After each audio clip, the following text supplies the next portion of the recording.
Hey everybody, welcome to South Olympic Branch Update 88. Larry here again, and man, I'm finally feeling like I'm 100% after that stupid cold that lasted forever. Um, anyway, so for a while now, I've been thinking about getting some new decoders for a couple of older Kato locomotives that I have.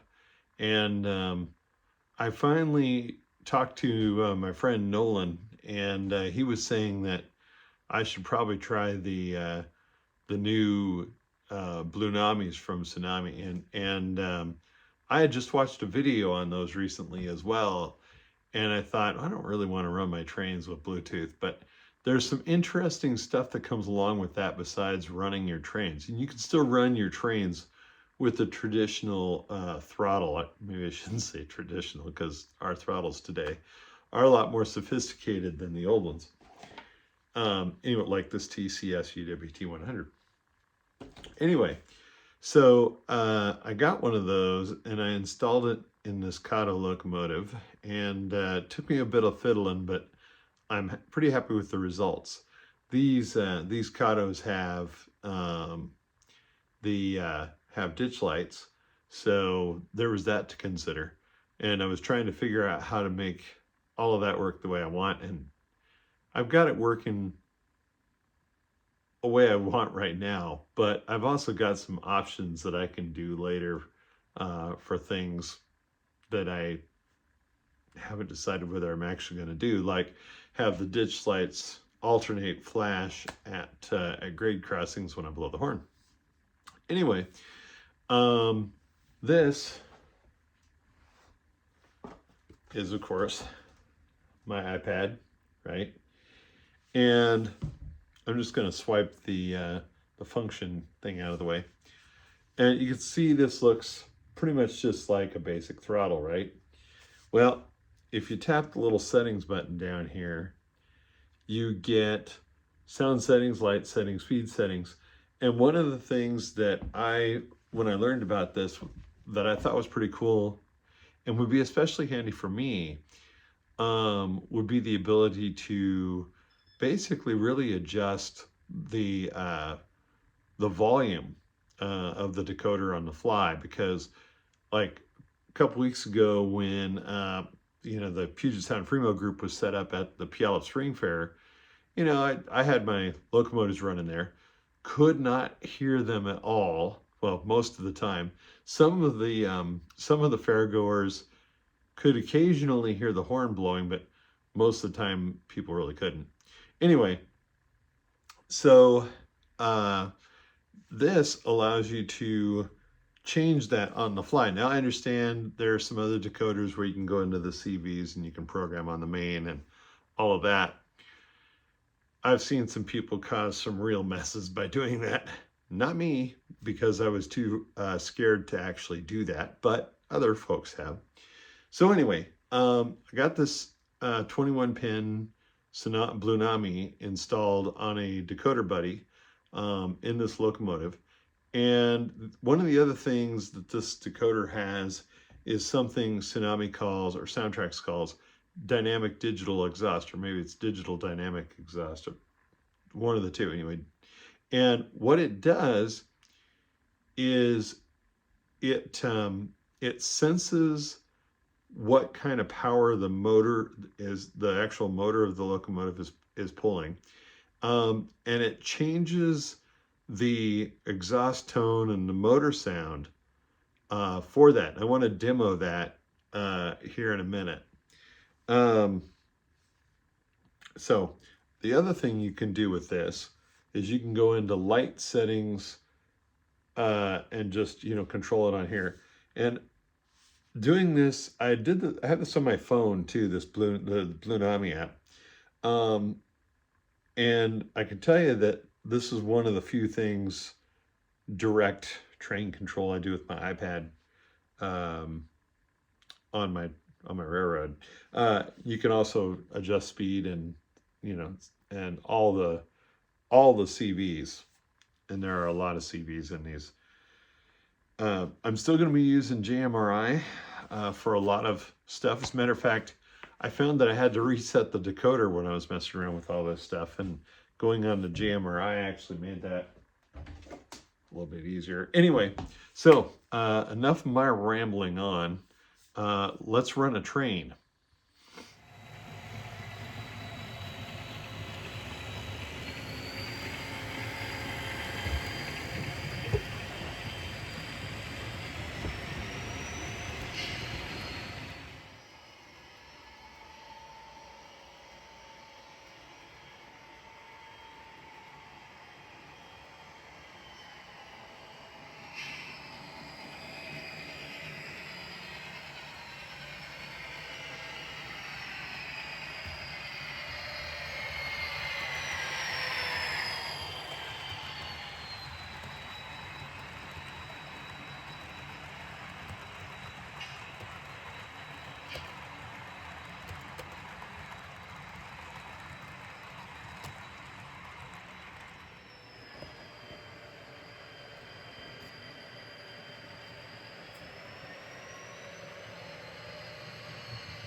Okay, so I'm in progress here in the process of making a panel.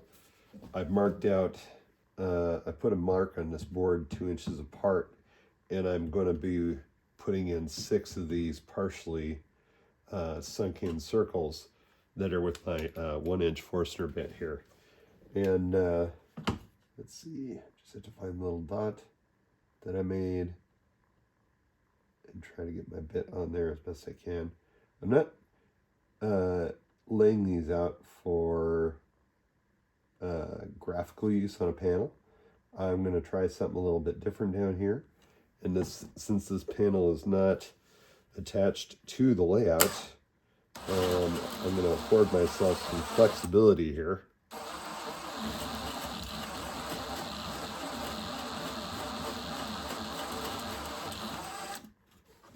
Okay.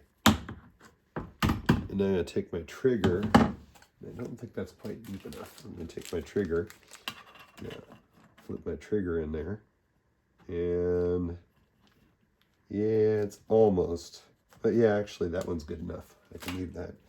I'll do the next one. This hole is for a newer Digitrax UP7 panel, which takes a bigger hole than the old ones did. But I did actually make it fit nicely.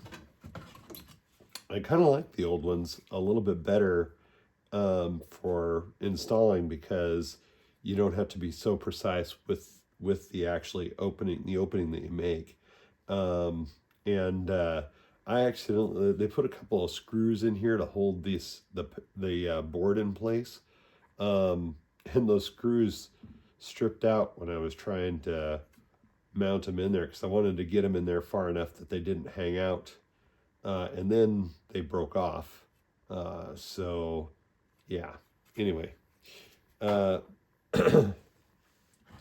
I said, I'm gonna put this on this is for the bottom of the lower level of the layout, and it's gonna go underneath and be angled forward, so that it'll be easier for the person to see. Unlike the upper level where, you know, people will be looking at it more directly, this will be at a lower angle. So anyway, that's probably not a good idea. Anyway,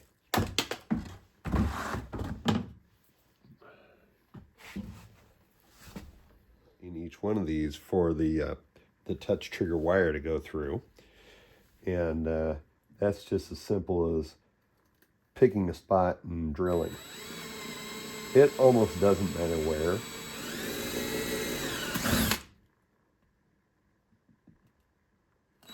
Not for this panel anyway.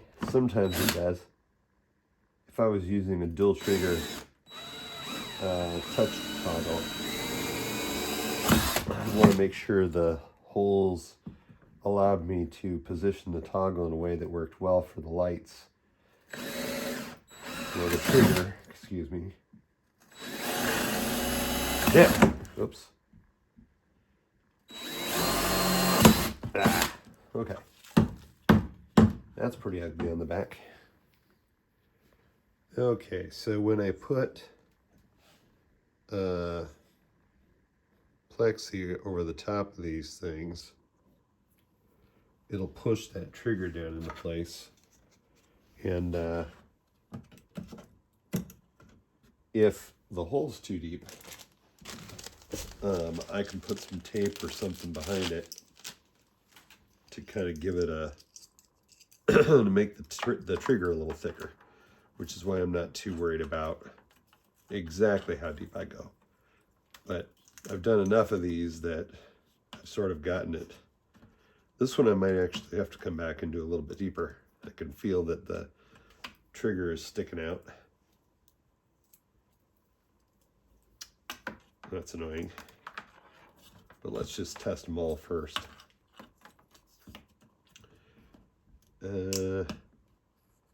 Yeah, that one I'm probably going to have to do too. But I'm pretty sure this one's deep enough.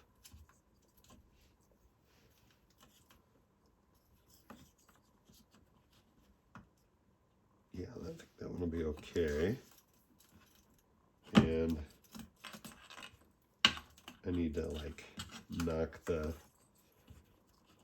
splinters off the back side of this thing. Okay, that looks pretty good.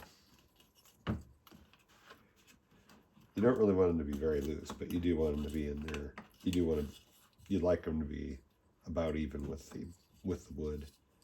So I'm going to put some acrylic or plexi over the top of it, which will hold them in place, and then I can I'm thinking for this one, I'll probably put numbers, have spot numbers here, and then on the layout, I'll have a drawing that actually says, okay, spot 1 is here, spot 2 is there, etc., etc. And then each trigger will trigger a sequence of tortoises to move so that I can get to that spot. During the spring fair, I discovered that somebody had been leaning on the modules, and this had caused the top to pop up a little bit. So I put some blocks above the leg pockets on this one to help support the top. Also, and act as a stop for those. Also, I had neglected to put on the ground wire. That's the green wire. So I've got that on both of my modules now. And also, I had discovered, not on this one, but I'll use it as an example, that I had actually assembled one of the UP5 panels backwards. And when this happened, it caused the cab bus voltage to drop and then kind of cycle in and out. So I ended up, when I figured that out, I rotated it around and fixed that on the other module, so that should work just fine now. Next steps, I'll be working on the siding some more and trying to make more progress on the chemical plant building, and also get the lumber mill. Now this is just sitting on a 4DHO module right now, so not the module, not one of the Fremo modules. My friend Brian had 3D printed some parts with his resin printer, and that's a recycle bin there. It'll look more like that when it's actually painted. And this is a ice machine, again, when it's painted, a bed, a picnic table, dumpster. There's the lid for the dumpster, and mailbox, and a barbecue grill. Brian also printed some bridge shoes that we found and downloaded. Also, these were tanks, and for some reason my phone doesn't want to focus on them. There we go. That were designed by my friend Greg Murr. Oops. It's kind of hard to see the corrugated texture on the tank right now, but after I get through painting it, we should be able to see that. So I wanted something to hold my panel at a 60-degree angle. Whatever, they can't tell that's 60 degrees there, can you? Anyway, so I built this thing, and I'll put a couple of screw holes in the top of it to attach it to the layout, and I'll also attach this to the front of it, and I'll put it together and see how it goes. Okay, I've glued that together, and maybe a mistake not to put a fastener in there, but right now I'm not doing it, and this is kind of an experimentation thing anyway, so we'll see how it looks. You can see a difference in the gap here, and that's where I screwed up, because this side is sitting different than the other side, and it's a forward thing, not a vertical thing, so it'll probably be okay. But like I said, if it turns out that it doesn't work out the way I want it to, I'll be redoing it. Okay, so I drilled a couple holes in the top, and of course I miscalculated as to where that was going. So this ended up being about a 1/4 inch back further than I anticipated, but I still kind of like the concept. And I went with a 60-degree tilt, but I think if I were going to make another one of these, I might even be able to go with like maybe a 75-degree tilt. Although this works pretty well, I think. I'm sitting in front of this, and I feel like I'd be able to see the panel quite well. And when the fascia comes along here, I feel like it'll hide the edges of this. And I could be wrong about that, but it's going to be one of those things I'm probably not going to be too concerned about, because the overall idea here for that is functionality. And of course, I'm probably going to paint this black. So I'll have to take it off again anyway, maybe reposition it, bring it forward a 1/4 inch, paint the thing black, and get these touch triggers installed. I don't have Loconet over here either, although in this section, I mean, the command station's over there, so it's not that far. Anyway, I get that done, put a piece of Plexi over the top of this, and eventually make like a graphic that goes over it that kind of tells you what button you're pushing in relation to the local turnouts, right? So right now there's 3 local turnouts. There's the main over there, the siding to the paper plant, or for the grain elevator, I should say, and then another siding right there for the paper plant. And then I'll have more turnouts as I get the figure out where I'm going with the paper plant track. Okay, I scored and snapped this blue Plexi for this. It's actually clear, but it has a blue cover on it. Actually, I think this is actually not Plexi. It's styrene, I think. Anyway, got it off Amazon, got a bunch of sheets of it. It's like 060 thickness, but it works perfectly for making these panels. Anyway, I got to drill some holes in it, which is why I haven't peeled the blue off of it yet. And because I'm going to put a little number 4 hole in each corner so I can screw it to the panel. Now I'm going to try to make these holes as square to the corners as I can. So I'm marking 3/16 in from each, and then I'm going to flip this thing around and use the same measurement for the other edge here. And we'll see how that works.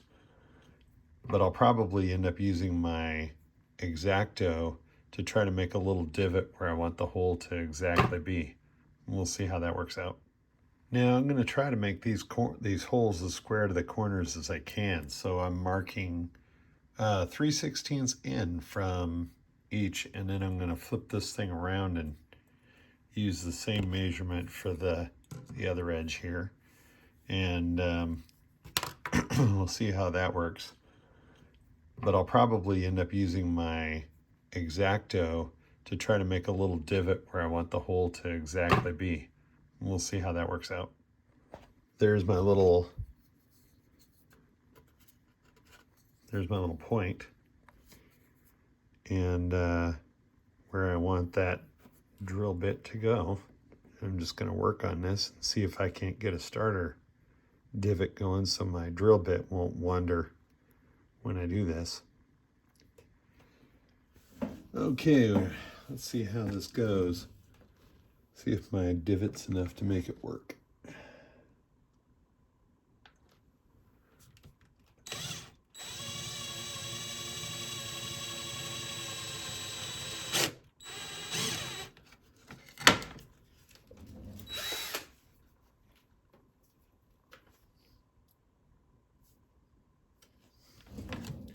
Nope, I think it moved.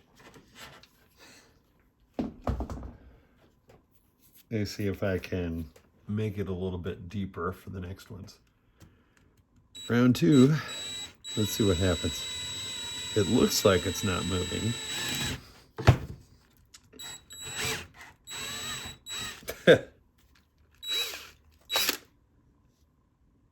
Well, that seems to be in a good spot. My sacrificial piece over. Let's see. Seems to be. I drilled out the other holes as well, and we'll go for round 3. Again, trying to make sure I'm getting that point right where I intend it to be.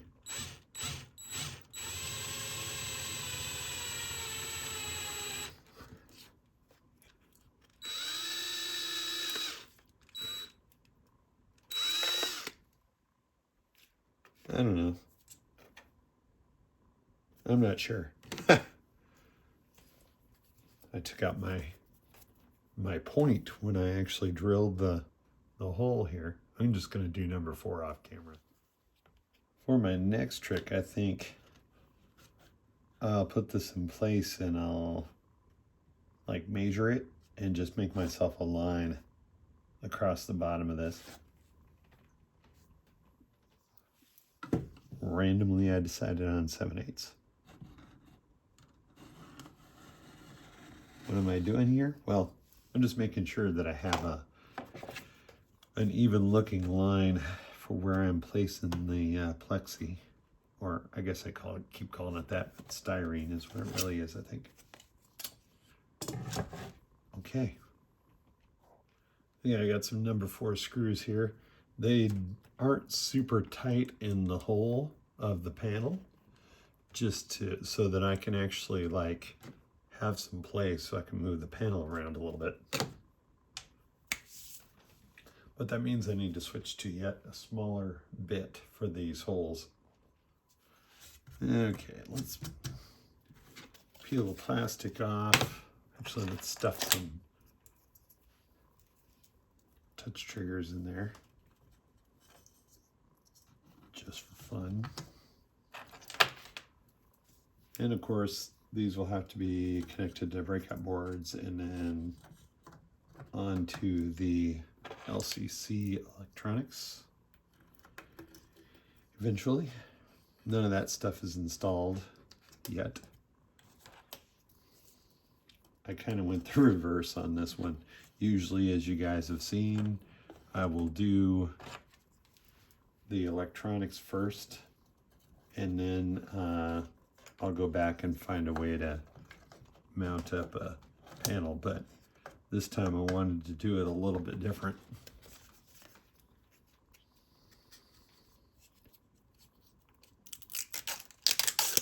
Pull that plastic off of the plastic.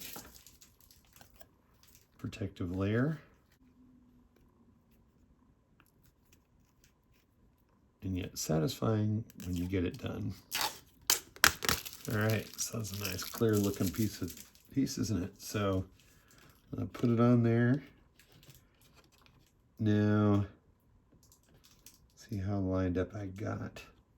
Looks pretty good. But you know what I need is a screwdriver. So looking outside, and it's really a beautiful day out there.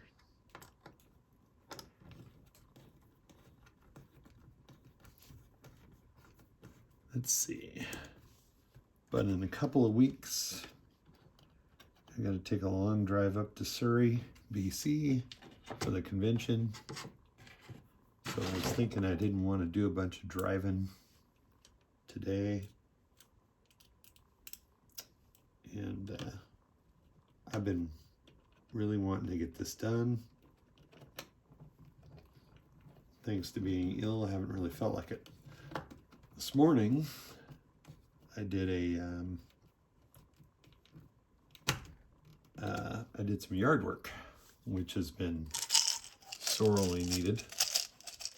Don't mean to depress you guys by bringing up yard work.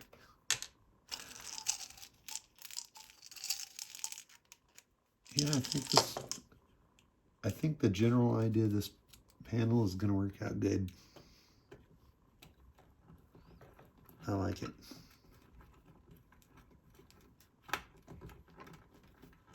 I'll have to get on the electronics end of things. A couple of additional things I did to this was put the breakout board in place. That's the QL, breakout QL, and put up a tower here and plug that into the system. And then so I've got to make a ribbon cable from here to here, and I also need to install the SMD8, and then connect that to the turnouts or the tortoises. I also ran firmware updates from GMRI Panel Pro this morning, and since I was doing that, I decided to do it to all 9 towers on my system. So that took me a little bit. You can also see that I put up a couple of cup hooks to suspend the wires because they were hanging down below and I didn't like the way they were hanging. So I haven't really done anything astounding, but I feel like I want to get this video out. One thing I did, I got another decoder for the other Kato SD40-2. Probably won't get that installed for the next couple weeks. I'm going to Canada for a regional NMRI convention this coming week. I also bought off eBay some pre-wired nano LEDs. You know, they say you can solder these on yourselves, and guess what? I struggled mightily with doing that kind of stuff. So I just went on eBay and bought myself some, and yes, I did just show you my coffee cup on purpose there, the add to cart kind of day. So anyway, I guess Atlas came out with some more Ford Fairmonts, and I'd seen that, I thought they'd announced them, but I didn't think they were out already. But these are a different package than the old ones are. My friend Harvey's dad had one of these metallic brown Fairmonts back in the day, and I think I might have talked about this before, and I just remembered, I never rode in that car, but I just remember seeing it around a lot and spent a lot of great times with my friend Harvey, so I had to have one of those. There was a couple of other Fairmonts too, and I finally They had, this is not quite the, my dad had one of these too, but his was a lighter blue than this one. I think it was called Robin's Egg Blue or something like that. But until I can find one that's actually Robin's Egg Blue, I decided to get one of those. And then I got a beige one because that kind of gold beige color was kind of popular back then for some reason. I haven't been able to figure out. Of course, a lot of things were popular in the early 80s and late 70s that when I look back on that, I'm like, no, that wasn't so good. Anyway, I also found, I'm blowing a lot of money lately, unfortunately, this mini metal Chevy pickup with a camper on it. I thought that's pretty cool. It's too bad I can't find one. I don't know if I could take the camper off of that, but if I could and I could put it on the two-tone green F100 I have that looks like an F250, that would look cool because that's what my dad had when I was in my teenage years. So, and yet another 4x4 Chevy pickup. So this one is going to get some special treatment. A friend of mine included me in the Walther's having a sale, so I really needed some more tank. No, that's not true. I'm lying about that. Boy, these packages. I gotta tell you guys, this Walther's Proto package is like. I feel like I need some channel locks or something to get this thing out of here. I'm gonna pause the camera while I do that. All right, there you go. Let's lift that out of there and, oh, that's new. Huh. No, maybe I have seen something like that before. I don't know. These things they put on the wheels. Anyway, let's put this thing on the track for a minute. Looks like maybe Walther's has got some metal couplers on there. We'll have to see how those perform. Put them in a train and see if they hold up or if I have to replace them. Anyway, so I got a couple of those cars, just, you know, because you guys know I don't have enough tank cars. No, I mean, I'm kidding. Of course, I do have enough tank cars. I just love these tank cars. I think they look fantastic. They also had on sale some bulkhead flat cars. Let me zoom back out here. Whee! Anyway, these are Weyerhaeuser cars, and they're also a style of bulkhead I have never had, so I bought a couple of those. I'd make this video 45 minutes long if I opened up everything I bought on camera, but let's just roll that baby out of the way, and we'll put that there. That rolls really well. Good thing there wasn't anything for it to hit. Well, that's not a very good picture. Let's try this. All right. So this is Walther's mainline, so not as well detailed as the other one, but that's not necessarily. I mean, if I happen to end up taking this to a show or something, you know, it'll be a easier thing to keep from getting broken. It's an interesting looking car. So like I said, I got a couple of those. That rolls well too. Although I think that doesn't have the Proto couplers on it. So yes, I am going to have to replace the couplers on that, I can tell. The thing I neglected to mention here was that I've been working on the height of the overpass there. I restacked the foam and took it down about a ½ inch, and I think it looks a lot better. Also in that order of cars that I was just talking about like a few minutes ago were a couple of chemical cars and some A.E. Staley corn syrup cars, which you'll see examples of coming by here. I gotta say too that the weathering I did on a recent batch of cars and those loads that I added to some of those flat cars, I'm really liking those. They've become some of my favorite cars with those additions.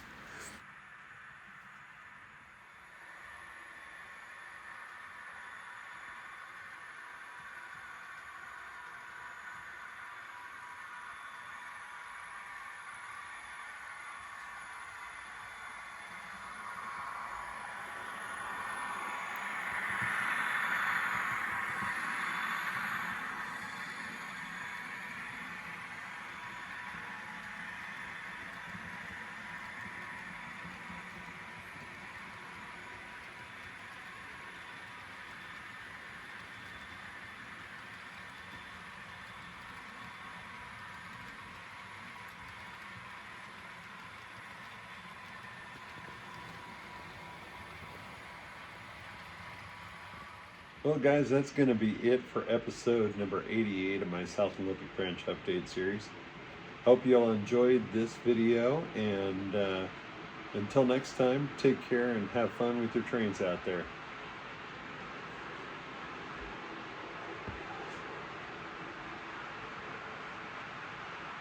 This is what I call relaxation.